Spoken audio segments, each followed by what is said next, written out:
Dyatlov a enfreint toutes nos règles de sécurité. Et poussé un réacteur nucléaire au bord de la destruction.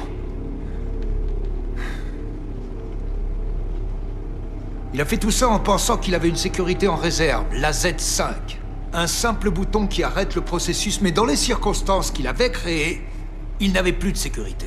Car le système d'arrêt d'urgence a un énorme défaut. À 1h23 et 40 secondes, Akimov enclenche la Z5.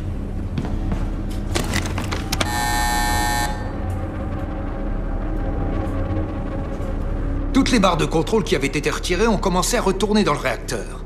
Ces barres sont faites de bore qui réduit la réactivité, mais pas à leurs extrémités.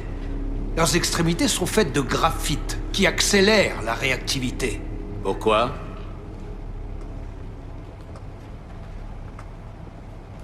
Pourquoi?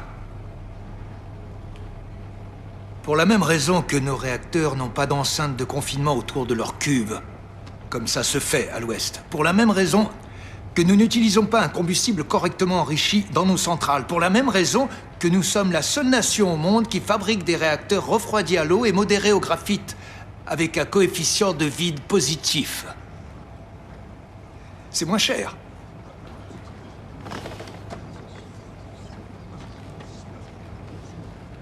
Ce qui est entré en premier dans le cœur, ce sont les extrémités en graphite. Et quand elles l'ont fait, la réaction dans le cœur s'est accrue de manière exponentielle.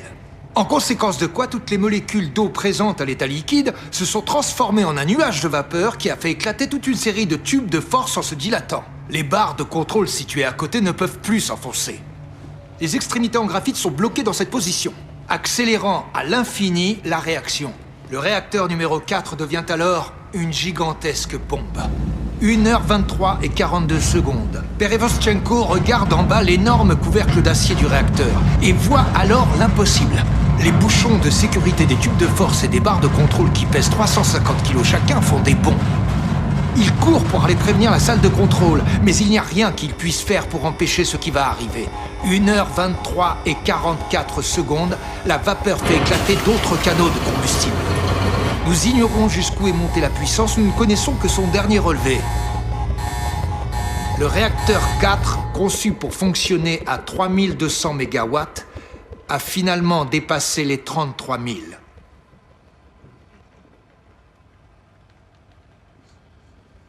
La pression dans le cœur ne peut plus être contenue. Et là, nous arrivons enfin à 1h23 et 45 secondes, au moment de l'explosion. Le couvercle est immédiatement éjecté du réacteur. L'oxygène s'y engouffre. Il se combine avec l'hydrogène et surchauffe le graphite. L'enchaînement d'erreurs menant à la catastrophe est arrivé à sa conclusion.